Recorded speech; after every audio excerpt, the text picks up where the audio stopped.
Back to KUAM News Extra. I'm joined now by Emily Sablan. She is with the Guam National Wildlife Refuge, and last year she came up with an idea that I don't think is any stretch of the imagination by saying it was a genius idea. You came up with a shutterbug camp for kids. Yes. Dealing with the outdoors and with the wildlife refuge. So tell me about that. It's a wonderful concept.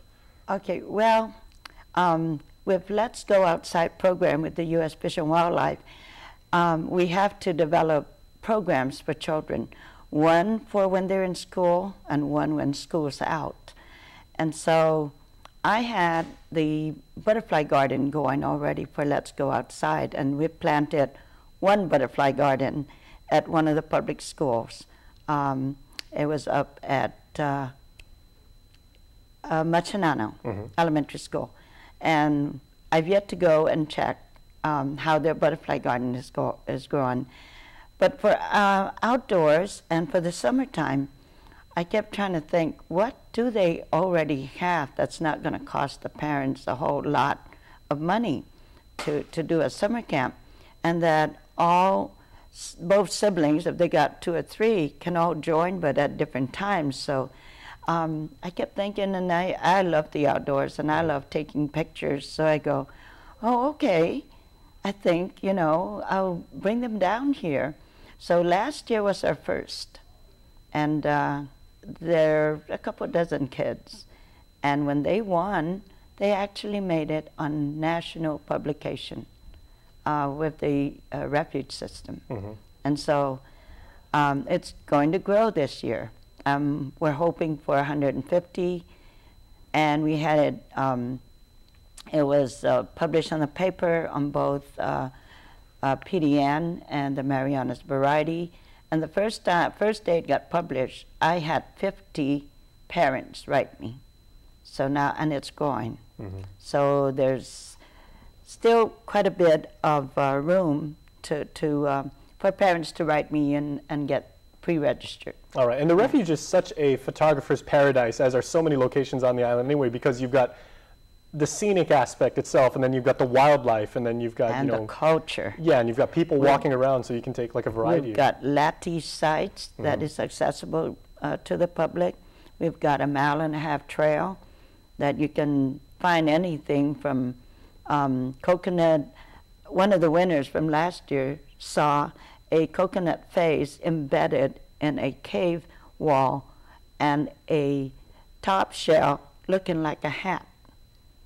And that was fascinating. I mean, I've passed that cave wall hundreds of times, never saw that, but of course I wasn't on leisure. Well, it's always a different perspective when you get a different set of eyes. Yes, it is. So since we're dealing with photography, tell me, what level of expertise do you have to be at, and what type of gear do you have to bring? If you're a young person and you may have only a camera phone or maybe only an iPad, you may be fortunate enough to actually have a full-blown Canon or a Nikon digital camera and everything. What do you need? I think I was really excited when one of our winners was it was supposed to be, and it is still, from age 8 to 15.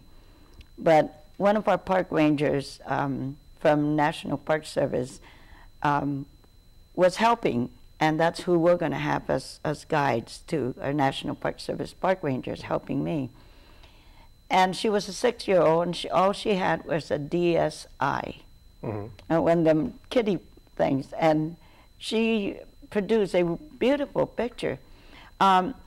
Level of knowledge of photography, we're going to have 2 sessions, or 1 session, but in 2 separate categories.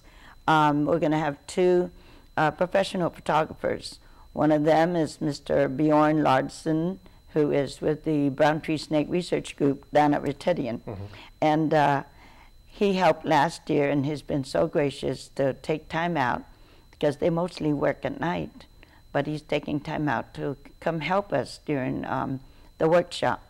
The workshop is on the 19th of July, and it's from 10 to 11:30. And there's 2 groups. One is from 8 to 11, the children ages 8 to 11, and then the other children from 12 to 15. So they're, and Luis Santos, he's a firefighter for the airport.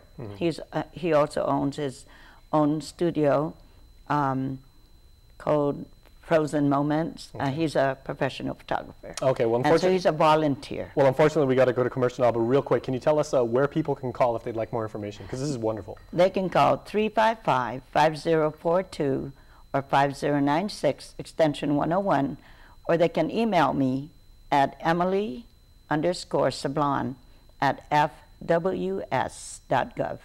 All right, well, Emily, thank you so much for what you do. It's an amazing program. We'll talk to you some more about this later. All right, thank All right, you. stay tuned because we will be back. More show after this.